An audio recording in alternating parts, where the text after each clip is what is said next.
I think those were really fascinating presentations, and it was really interesting to see the different approaches you've all taken. When I've been trying to think about the common themes, and of course, the common one is that you're all dealing with modern architecture. So I thought I would ask, what are the particular challenges with modern? I mean, Anna, you have a portfolio of very, very old buildings and modern buildings. Catherine, you also manage a mixed portfolio, and you have some that are very modern and some more traditional. So what is it about the modern buildings that makes them especially challenging? And you could share that. Or would you like to start? Yeah. Well, it depends on challenging in what sense. In the sense of preservation, some of the houses are rather experimental with the use of materials which are not available anymore or may be forbidden to use. So that's a challenge. And some of them are also poorly built. That's a challenge in the sense of preservation as well. In the sense of make a sustainable model, since it's houses built for families, they're very easy to understand for people and very easy to connect with, that this is the children's room. So people get very engaged and also very interested in the colors they used, the way they designed the plan for the house, all the ideas they had and lay in the design. So in that sense, they're both easy to connect with and difficult to preserve sometimes. I'd agree with the experimental materials, and I'd add to that, the low tolerances of the moderns, right? When you're working only with glass and steel, there's an inflexibility to those materials that we don't find in our wood and our masonry structures. They're a little more forgiving, if you will.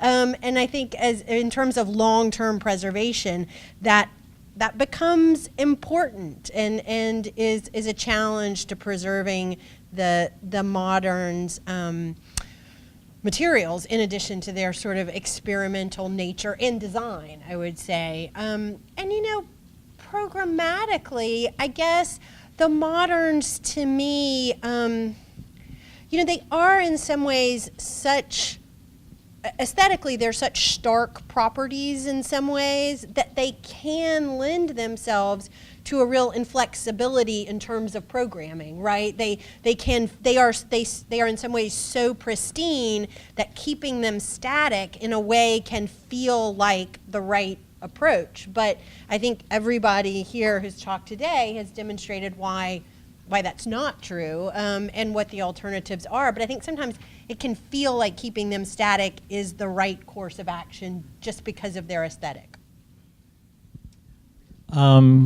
Yeah, it's interesting because, Wellfleet, we have a lot of these houses from the early 1700s, and I'm always struck by how the problems are kind of the same. They're badly detailed. Sometimes they're badly built. They've got old windows that you got to figure out how to replace, without, ruining the sort of integrity of the building. So I think all buildings have, from all eras, have their challenges. At least, as I said, a lot of the materials that the ones I'm dealing with are still available at the same lumberyard that they were built at, instead of the handmade, shingles and so forth. So, the houses on the Cape are more kind of fuzzy modernism, because they're handmade and they're wood and they're a little more forgiving. They're not very rigorous.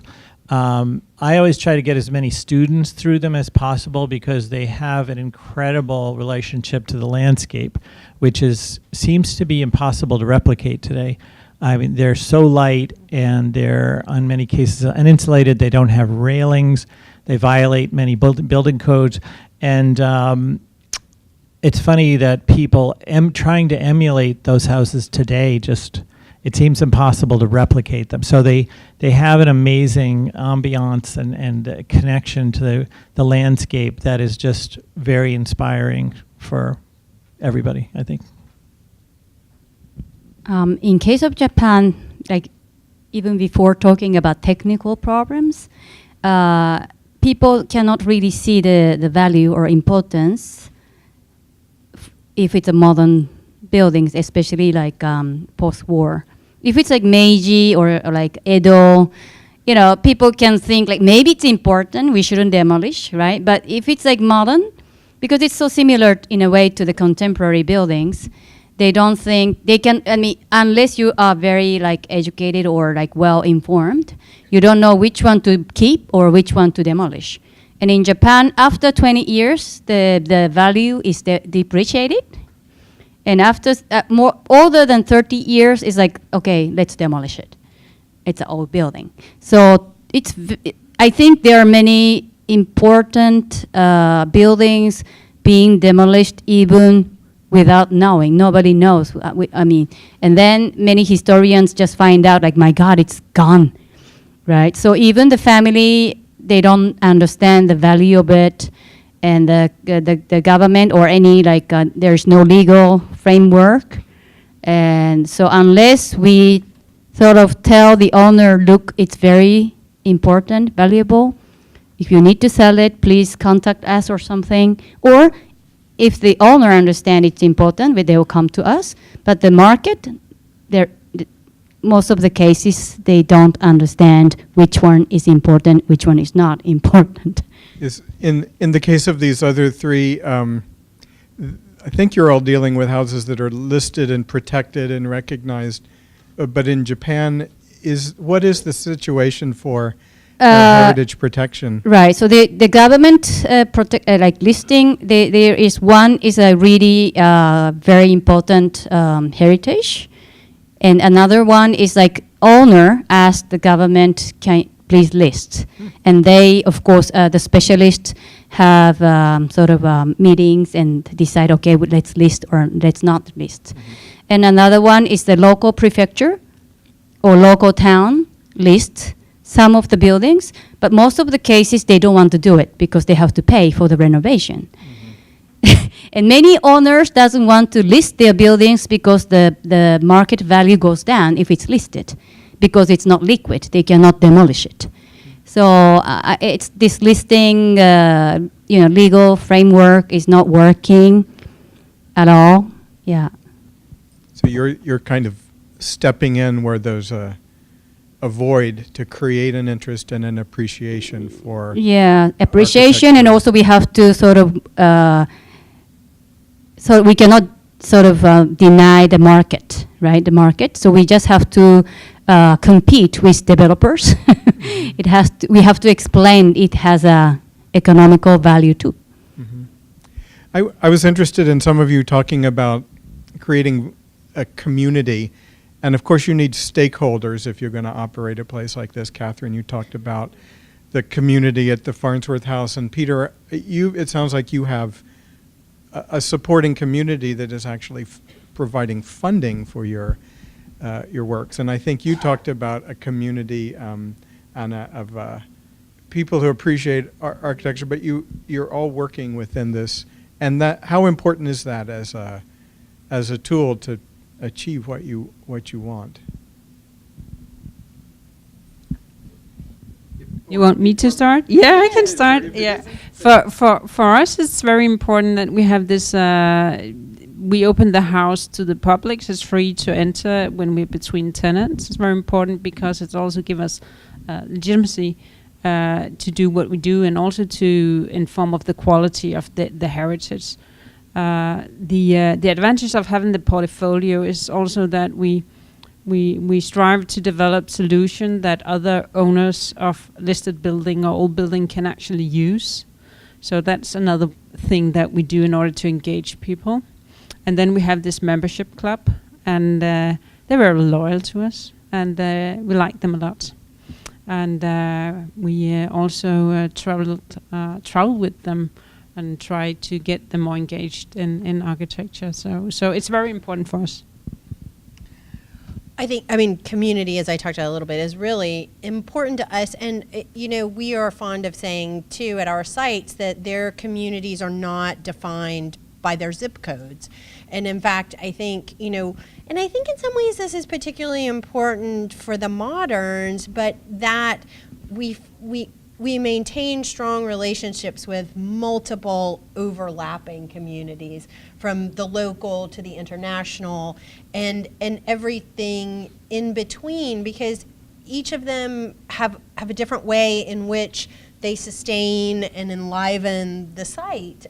Sometimes completely unexpected, like the example I described of the people listening to the music underneath the Farnsworth House. But it's also, communities like this one of sort of people from around the world who are thinking about how to preserve and sustain moderns. And so I think the trick is, and the folks at our sites do a beautiful job of this, but sort of maintaining close connections with all of those multiple overlapping communities.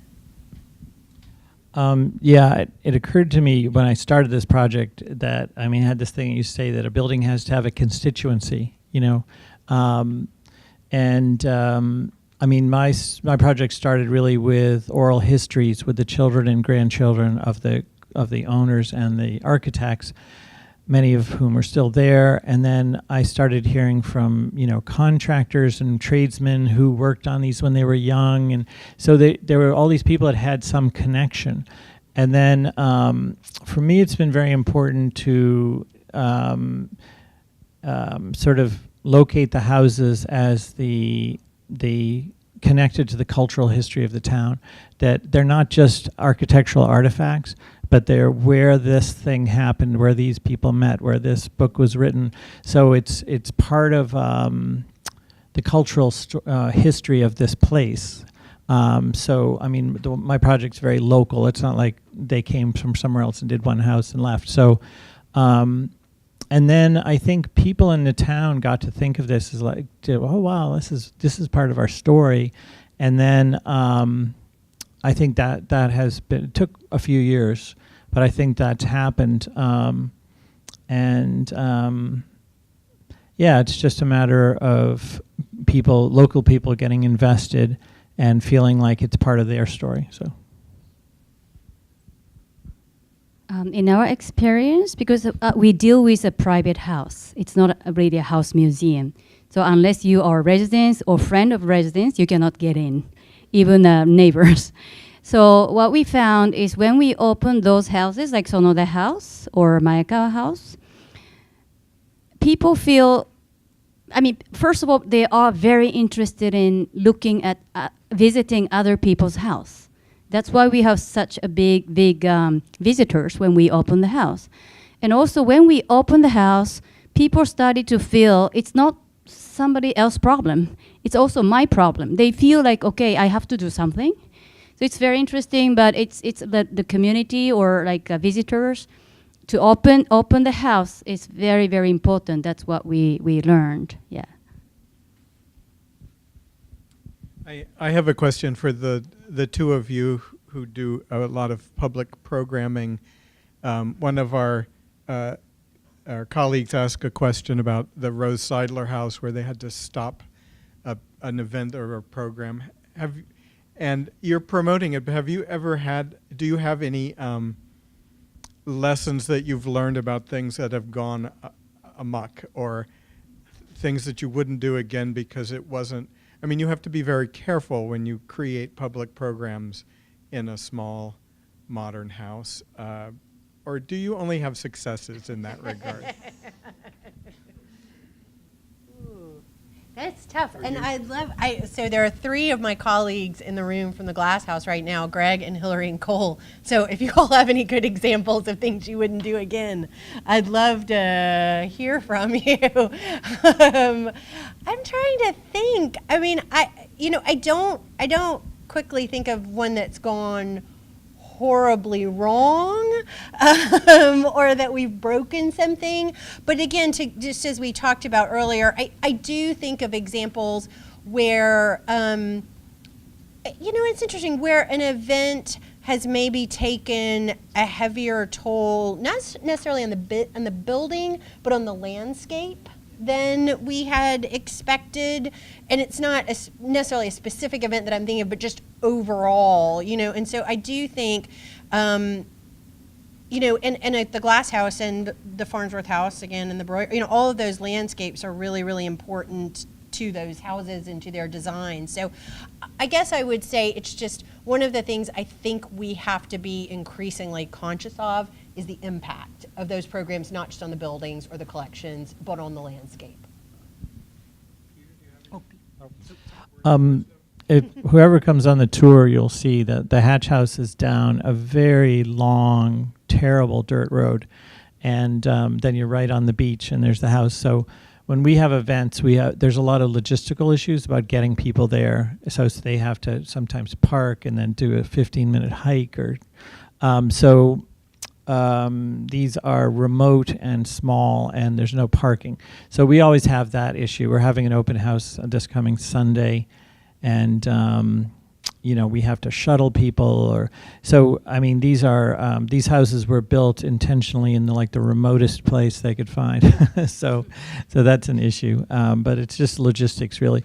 And then as far as we do have, our houses do get rented now. We're pretty much get booked the year before, which is great because in a way our fans have become our renters, and our renters are our fans. So that's a really great thing in that it's a great symbiotic relationship where it's a win-win, And then your renters have a stake in protecting the house itself, isn't that right? Or the new owners, they now have a stake in protecting the house that they've just purchased or rented. Yeah, that's good. I thought we could also open it up to questions from the floor now that we have this group of four established in one place. Does anybody have any questions? Here, I'll come back to you with the... All right. In Denmark, you have some traditional buildings, and then you have the modern buildings. Would you comment on any differences that you find in the people who want to have the two kind of houses?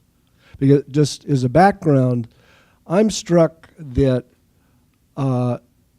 it's modern houses that have not taken with most people. People are used to modern apartment houses and modern schools, but modern houses are an acquired taste. There was a Neutra house that went on sale in San Francisco on the same day that a Hansel and Gretel house on the opposite side was on sale. The Hansel and Gretel sold within a week, and they never did find a buyer for this really nice restored Neutra house. So who goes for the modern, and who, of course you're Denmark, but who goes for the modern and who goes for the traditional?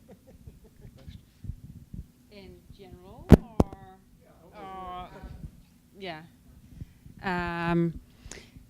Our portfolio consists of very different types of houses. We got family houses that are traditional. For instance, we got a very small house in an island. It's the roof is made of seaweed.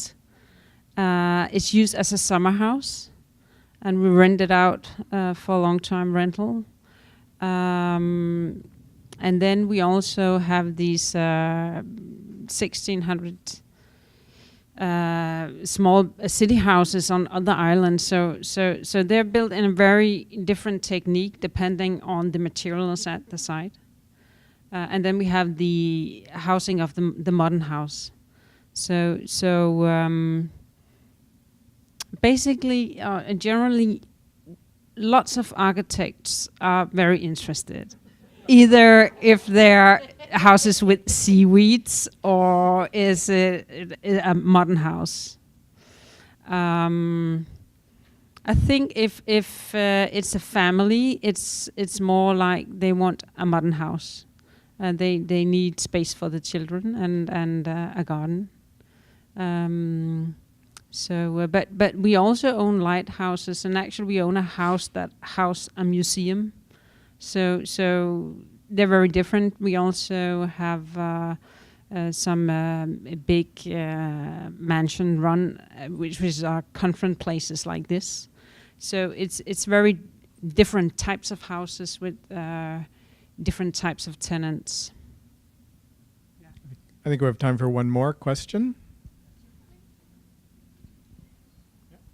I actually just had a question for Mr. McMahon. You mentioned that you're in long-term leases. Do you negotiate leases for each of the houses as you go along, or do you have just tell me a little bit more about how you arrange those leases? Oh yeah. So basically, when I started the project, it was a research project that came out of an exhibit, and then I knew that the Park Service owned some houses, so I started talking to them. And actually, one of their historians said, if you started a nonprofit, an entity, maybe you could lease some of these. So the park, it was a moment where the park was trying to figure out what to do with these because they were about to be declared to be historic.